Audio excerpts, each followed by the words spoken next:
As Robert Mueller's investigation heats up, there is a move by senators from both parties to protect the special counsel from being fired. Our next guest, Republican Senator Thom Tillis, co-sponsored a bill this week to do just that. Senator, why did you introduce the legislation and how would it work?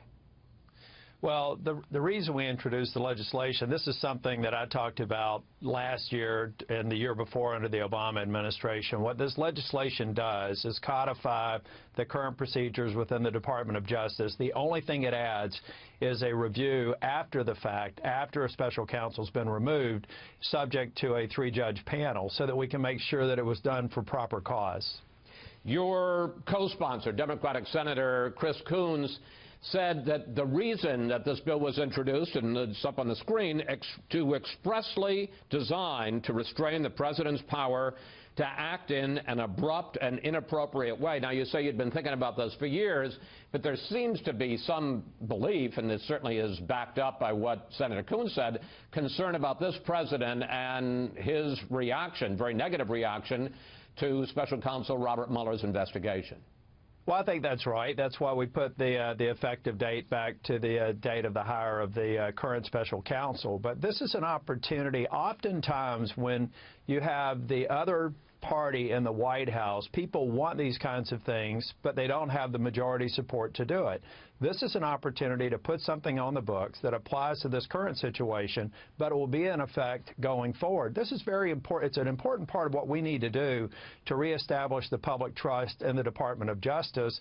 That's why I'm taking the opportunity to do it now, because I know the very people on my side of the aisle who may have some concerns with it would be pounding the table for this if we were talking about a President Hillary Clinton and similar circumstances on an investigation that may or may not involve her. But is some of this directed at President Trump?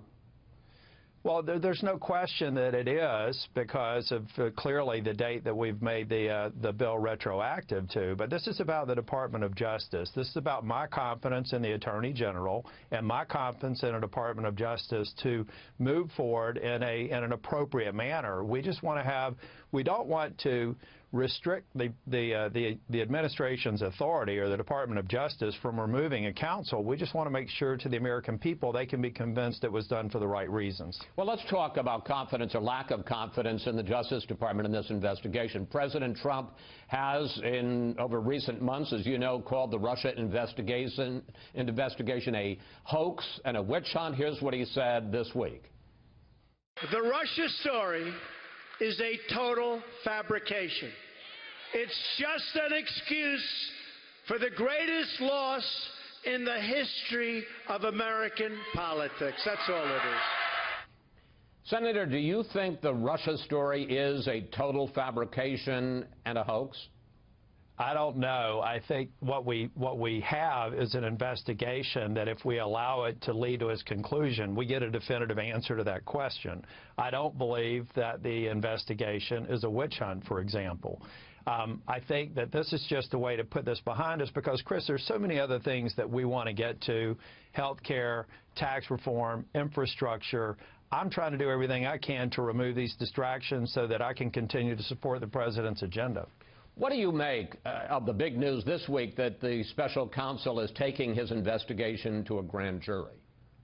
I think that that's just a part of the process. I don't read anything into it. Grand juries are convened all over this country for good reasons. I don't have a concern, and I'm not an attorney. I'm not a lawyer. I'm not going to get into the procedures. If it gets us to an expedient conclusion, I'm for anything that does that. I happen to think that it'll probably turn out just fine. I want to get away from the distractions and get to our agenda. I'm going to get to the agenda in a minute, but I do want to ask you about something else apart from the Russia investigation that's surprising. Republicans have recently been pushing back on this president. I want to put up a list. You passed a bill limiting his ability to lift sanctions on Russia. That was bipartisan, Republican and Democrat. There's your bill to protect the special counsel from being fired. And Republicans are keeping the Senate technically in session to block recess appointments. Senator, that's something that one party usually does to the president of the other party.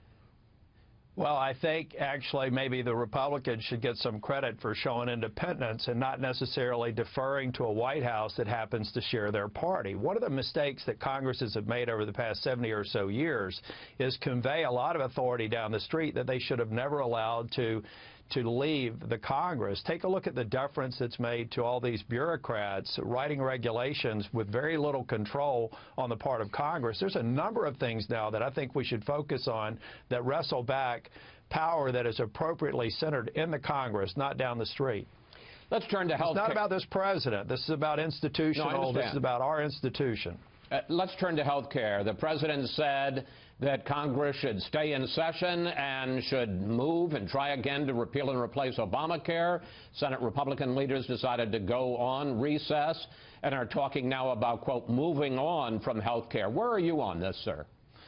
Well, I signed the letter to extend into recess. We got a week. I would have been here all month. As much as I love being here in the Queen City, I'd prefer to be in D.C. fulfilling the promises that we've made, whether it's health care or tax reform. I still believe we're going to continue to work. We have to have a solution to health care. The fact that we did not get the votes a few weeks ago doesn't mean that there isn't a problem. So we have to stay on that, and we've got to get on to tax. Well, let's talk about the problem. Are you willing, because it seems now that repeal and replace is dead, to work with Democrats to try to find ways to help deal with the immediate problem, to stabilize the Obamacare marketplaces? And how would you respond to conservatives who may say, hey, look, instead of trying to repeal Obamacare, you're going to work now to prop it up?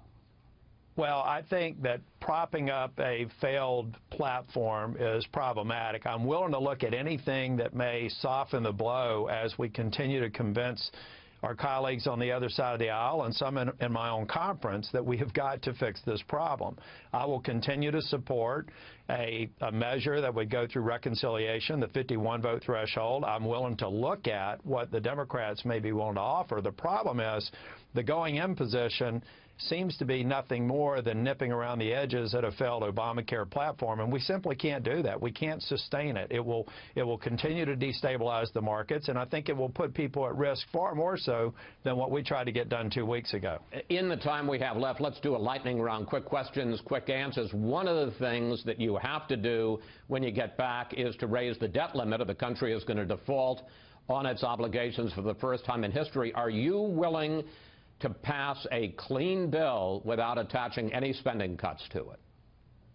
Yes, if that's what's necessary. I hope that we can get to spending cuts. At the end of the day, Chris, the American people need to know all we're doing is saying that we're committed to paying our bills. This isn't about new spending. This is about agreeing to pay for the obligations that have already been made, many of which, incidentally, I disagree with. We shouldn't be spending the way we're spending in this country. What are the chances for tax reform this year? And remember, if you don't pass a budget, you don't get the reconciliation process where you can pass tax reform with just 51 votes. We have got to pass a budget so that we have that reconciliation vehicle. We did tax reform in North Carolina. It's had extraordinary results. We have to do it for the nation. It's a promise we made, and it's a promise we need to keep. Finally, the president this week proposed cutting legal immigration in half, especially cutting lower-skilled, lower-paid workers. Would that be good or bad for your state? I think it could be bad. I mean, if you take a look at a number of the coastal communities, the agriculture community, we have an immigration system here that's broken. I don't know what the right numbers are, but I think an arbitrary cut without being driven by the data is problematic. After we just got the H-2B visas released a couple of weeks ago, there are a number of communities that have applied to them, up to and including Mar-a-Lago.